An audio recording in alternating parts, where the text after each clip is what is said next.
Hey, what's going on YouTube? Welcome back to a brand new XDefiant video. My name is Astro, and without wasting any time, let's get straight into the video. Is XDefiant worth your time? Now, obviously that's a bit opinion based, but I've put about 33 hours into this game so far, so I feel at least just a little bit qualified to talk about this game and how I feel about it. One of the first things I'd like to dive into in this video is actually how does this game compare to Call of Duty and any other arcade shooters out right now. I see a whole lot of people saying online that this game needs things like kill streaks and perks, and that this game needs modes like TDM, but personally I completely disagree. I think that this game, although it does feel like Call of Duty, isn't necessarily Call of Duty, and I don't really think that this game is any sort of COD killer by any means, but I do think that this game is definitely a COD contender, or a COD competitor. As much as we Call of Duty fans want to cope and have a game that's better than Call of Duty out right now, this game really isn't it. However, just because I say that doesn't mean that this game is a bad game by any means. This game is a hero shooter after all. It's not just like Call of Duty. This game is going to feel different and it's going to play differently. There's different factions with different abilities. Fuck it, think of this game like Call of Duty and Overwatch had a baby, alright? However, I do think that this game is absolutely way more fun than Modern Warfare 3, and I'll continue to keep playing this game. And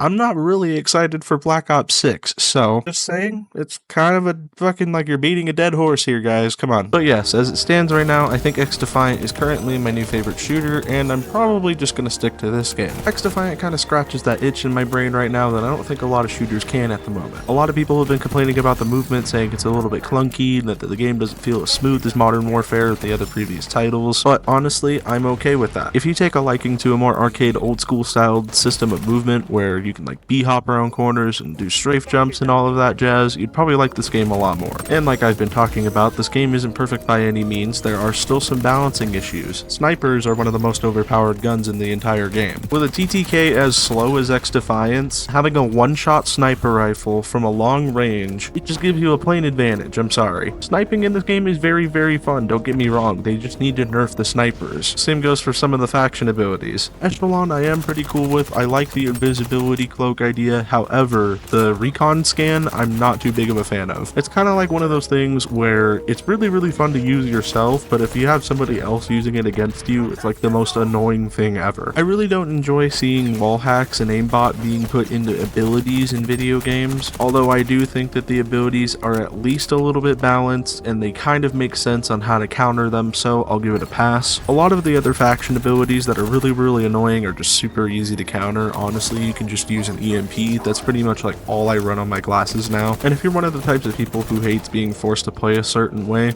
I'm sorry, but this game might not even be for you then. This is supposed to be a highly competitive, objective-based shooter. I see a lot of people running around the maps like headless chickens trying to just go for frags in the game, which is all fine if you want to play the game just like that. However, if you want to lose, keep playing like that. There's not really too much to say about the maps in this game. They're all 3-lane 6v6, with the exception of escort and zone control maps, but that makes sense. They're completely different game modes. However, I really do wish that they did put more maps into the game at launch, because all the maps that we've been playing are just maps from the beta. I was kind of hoping with this game when it launched that we would get a bunch of new content, but I guess we'll have to see that in Season 1. However, that does wrap up what I was going to say in this video, and to answer the question, is XDefiant worth your time? I would like to say so. I'm pleasantly surprised with this game, and I absolutely love Mark Rubin and the entire team that worked on this game. Clearly see the passion that was put into this game, and I wish nothing but success for this game in the future. This game is quickly becoming one of my favorite shooters already, so if you guys like to see more uploads on this game, please consider liking and subscribing. I really do appreciate the recent support on my last video. We're now officially at 650 subscribers, almost there to 700, so if you did enjoy this video, please consider supporting. It's always free. But anyway, I'm out of things to say, so thank you all for watching, and I'll see you guys in the next one. Peace out.